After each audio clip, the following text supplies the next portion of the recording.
मुर्शिदाबाद में कट्टरपंथियों के हमले के बाद हिंदू डरे हुए हैं। पूरे इलाके में बीएसएफ, सीआरपीएफ और पैरामिलिट्री फोर्सेस की कंपनियां तैनात हैं। इसके बाद पुलिस ने भी एक्शन शुरू किया है। वक्फ कानून को लेकर बंगाल में जो हिंसा हुई उसमें अब तक 221 लोगों की गिरफ्तारी हो चुकी है। लेकिन जिस तरह से वहां पर हिंदुओं को चुन चुनकर निशाना बनाया गया, उनके घर जलाए गए, दुकानें जलाई गई, मंदिर तोड़े गए, गाड़ियां फूंकी गई, उसके निशान एक एक करके सामने आ रहे हैं।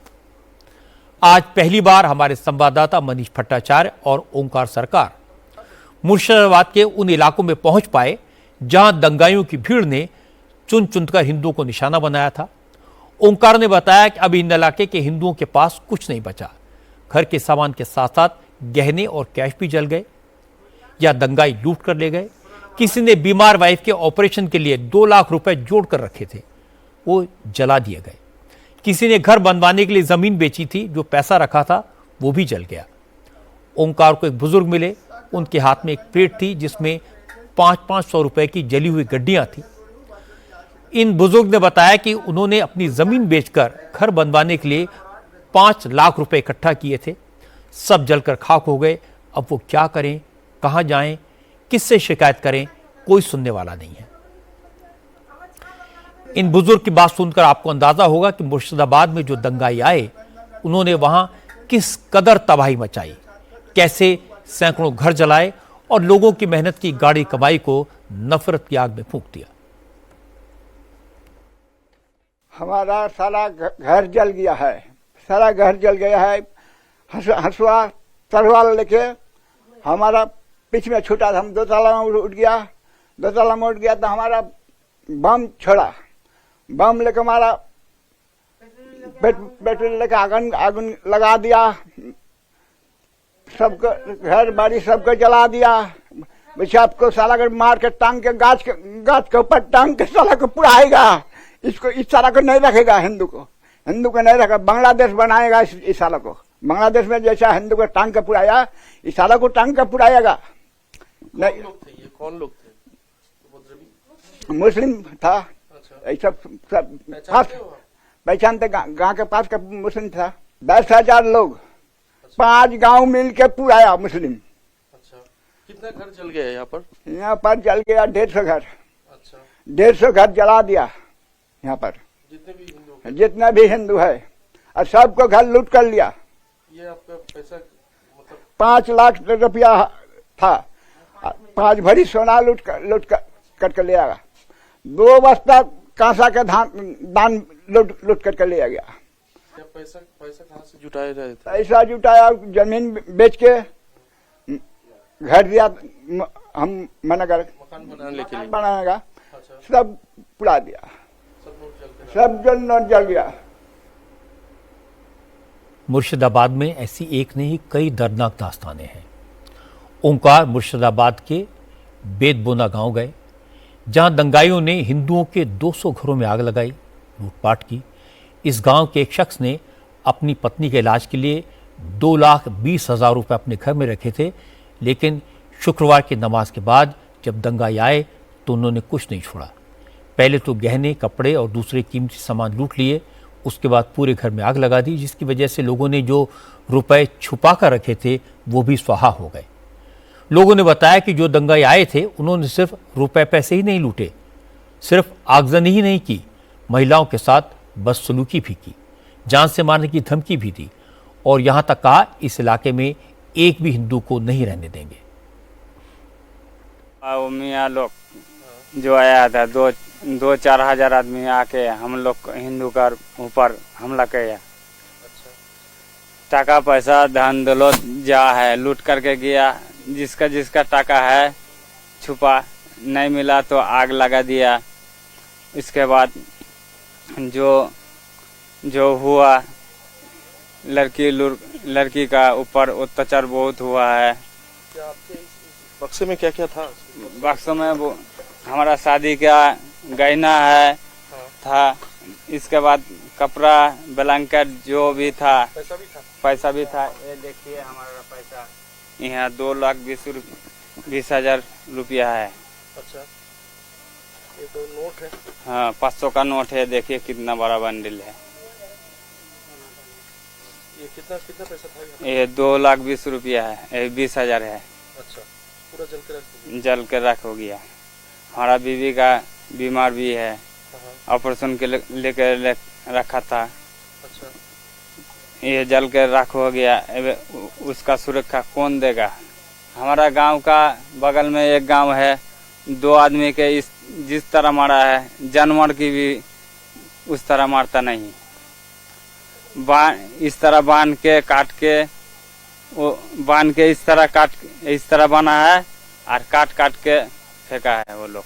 मियाँ लोग हमला चला के आ गया, यहाँ पर सबको जला दिया और यहाँ पर जितना भी है सबको जला के राख कर दिया सब, और सबको मार रहा है, लड़की लोग को छेड़ रहा है, जो कुछ बोल रहा है कि कुछ बोलेगा तो काट देगा मार देगा, ऐसा करके बोल रहे हैं। कितना घरों को ऐसे जलाया? ये 200 घर होगा, लगभग 200। हाँ 200 घर होगा लगभग। किसी को मारा है, कोई लड़की लोग को छेड़ा है, किसी का कपड़ा खोल लिया, किसी का घर जला दिया, किसी का पाँव में मारा, किसी का हाथ में मारा, जहाँ मिलता है तहाँ मारता है। जिन 2 लोगों को बर्बरता से मारने की बात ये लोग बता रहे हैं वो हरगोविंद दास और उनका बेटा चंदन दास थे।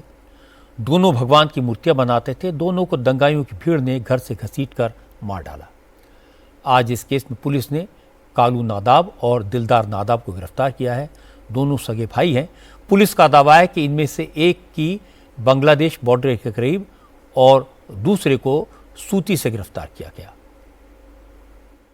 তখন জাফরাবাদ এলাকায় একদল দুষ্কৃতী হাতে जाफराबाद इलाके में उपद्रवियों ने एक ही परिवार के 2 सदस्यों का खून किया था, जिनका नाम है हरगोविंद दास और चंदन दास, जो आपस में बाप और बेटे थे। इस घटना की तहकीकात करते हुए हमने इलाके के सीसीटीवी फुटेज निकाले। उसी सीसीटीवी फुटेज को देखते हुए कई सारे उपद्रवियों की पहचान की गई और कल रात 2 लोगों की गिरफ्तारी हुई है, जिन लोगों का इस मर्डर से सीधा कनेक्शन है। उनका नाम है कालू नादाब और दिलदार नादाब। ये दोनों आपस में भाई हैं और जाफराबाद इलाके के रहने वाले हैं। প্রত্যেকটা আমরা খতিয়ে দেখি এবং मुर्शिदाबाद में सबसे ज्यादा हिंसा जाफराबाद, बेदबोना और धुलियाना इलाकों में हुई है। बेदबोना में करीब 150 हिंदू परिवार रहते हैं। दंगाइयों ने करीब सभी घरों पर हमला बोला और वहां पर लूटपाट की, आगजनी की। शुक्रवार की हिंसा के बाद यहाँ जो हालात हैं वो बयान करना मुश्किल है। लोगों ने बताया कि जुमे की नमाज के बाद मस्जिद से हिंदुओं पर हमले का ऐलान किया गया और उसके बाद दंगाइयों ने हमला किया और उनके सर पर ऐसा खून सवार था कि अगर लोग भागकर अपनी जान नहीं बचाते तो वो गले काट देते। यहाँ पे मंदिर तोड़ा, 2 दुकान है बाजू में, एक काली मंदिर भी है वो भी तोड़ दिया। पुलिस के सामने भी तो तोड़ा है ना, पुलिस रह के भी काम नहीं हो रहा है कुछ। वो फोर्स के देख के सिर्फ डर रहा है, बाकी कोई पुलिस को देख के नहीं डरता है। यहाँ पे ऐसे तोड़ करके पेशाब भी किया है, हाँ हम लोग वारन भी किया है, उन लोग नहीं सुना है और हुमकी दिया है। अभी भी हुमकी दे रहा है कि बीएसएफ इतना दिन तक रहेगा तब तक शांत रहेगा, बीएसएफ चला जाएगा तो उन लोग क्या करेगा, फिर ऐसा हालत होगा।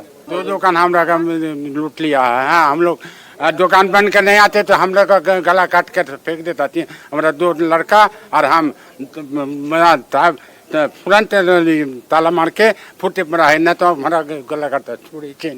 132 बारी सब जला दिया है, छाई कर दिया है। अब भी आग जल रहा है, बेदबन्ना अभी भी जल रहा है। पुलिस के साथ कोई मतलब नहीं है, वो पुलिस से डरता है कि नहीं डरता है वो लोग को ही मालूम है, लेकिन पुलिस से कोई फर्क नहीं पड़ता है।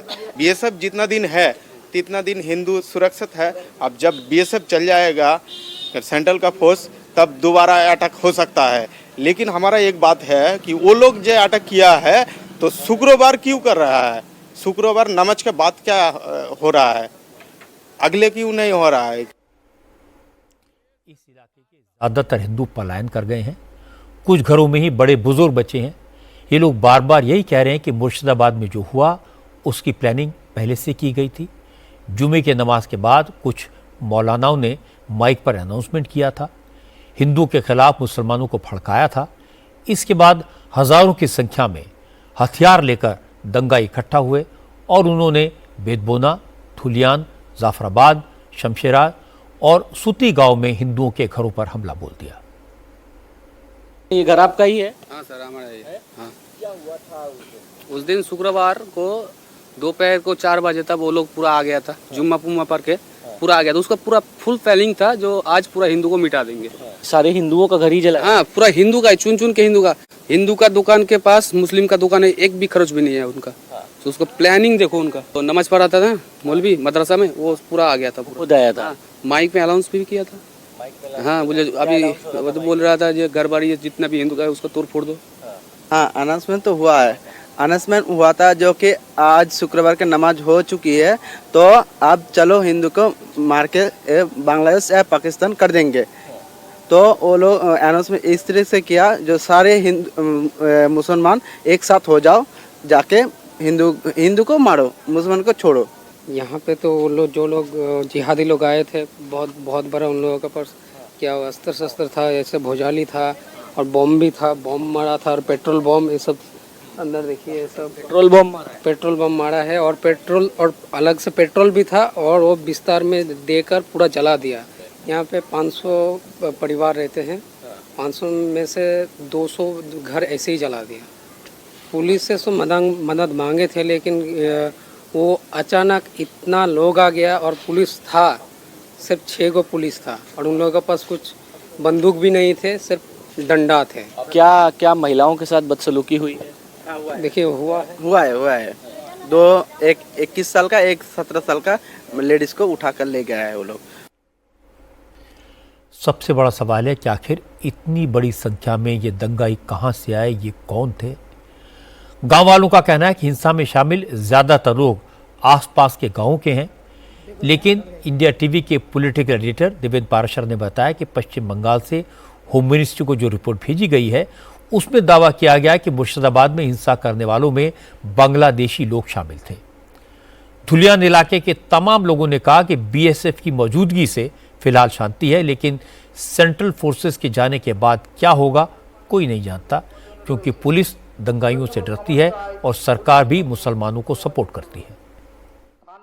स्थिति अभी धीरे धीरे सामान्य हो रही है। जब तक फोर्स है तब तक तो कोई कुछ होने की आशंका नहीं दिख रही है, पर अभी फोर्स जाने के बाद क्या होगा वो फ्यूचर बताएगा। अभी थोड़ा तो हल्का है, थोड़ा जान चल आदमी जो थोड़ा बहुत ही गलना शुरू कर दिया है। प्रशासन भी बोल रहा है आप लोग आस्ते से ओपन कीजिए सब, लेकिन अभी पूरी डर का माहौल है। हाँ, अभी भी घर परिवार लेके हम लोग बहुत टेंशन में। थोड़ा अब्बा मिलता है बाजार में, बीएसएफ को जाने दो, उसका बाद बदला ले लेंगे, फिर दिखा देंगे तमाशा। और क्या क्या तमाशा दिखाएगा ऊपर वाला जानता है, वही लोग जानता है।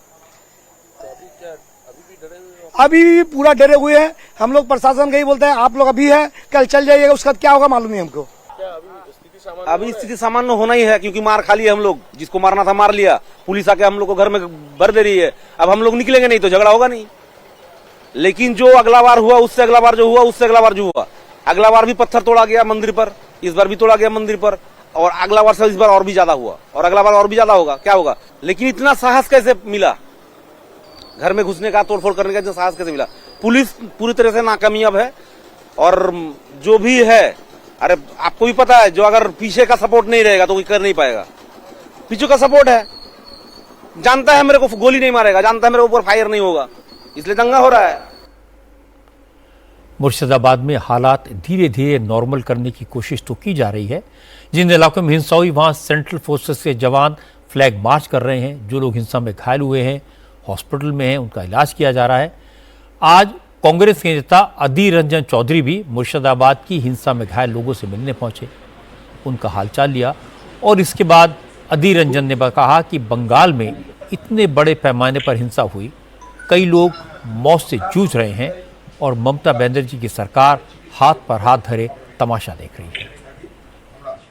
अस्पताल में दर्ज हुआ है बहुत सारे घायल लोगों गोली से सामजरगा की घटना के चलते, लेकिन पुलिस छुपा रहे हैं, कुछ कहते नहीं। सरकार पुलिस कुछ कहते नहीं। बच्चे लड़का यहाँ देखा मैंने, घायल होकर सोए हुए हैं लोग, जिंदगी के साथ मौत के साथ ये लोग जूझ रहे हैं। और क्या बताऊं, सरकार चुप्पी साध कुछ कहते नहीं। सरकार जो बात अधीर रंजन चौधरी कह रहे थे वही बात बीजेपी के नेताओं ने भी कही। दिलीप घोष ने कहा कि ममता बनर्जी बंगाल के हिंदुओं को डराना चाहती हैं, जिससे चुनाव के वक्त हिंदू पोलिंग बूथ तक न जाएं। इसीलिए ममता ने जानबूझकर बंगाल में दंगे करवाए। देखिए, रामनवमी के पहले से ही पूरा बंगाल में उत्तेजना फैलाना, भय का वातावरण बना करके हिंदू को घर में बंद करने की जो साजिश रची थी वो सफल नहीं हुई। मोथाबाड़ी में हो, मुर्शिदाबाद के झाओबना में, जंगीपुर में, हुगली, श्रीरामपुर में, मेदिनीपुर में जगह जगह उत्तेजना और हिंसा का वातावरण बनाया गया कि राम मंदिर, रामनवमी का उत्सव ना बनाए हिंदू, लेकिन हिंदू दुगना ज्यादा शक्ति से उत्सव मनाया, जवाब दिया है। इसलिए जहां जहां हिंदू कम संख्यक है वहां जानबूझ करके उत्तेजना फैला करके लोगों को डराना, धमकाना और वहां से निकालना, उसको बांग्लादेश बनाने का जो साजिश चल रही है, ममता सरकार उसको मदद कर रही है।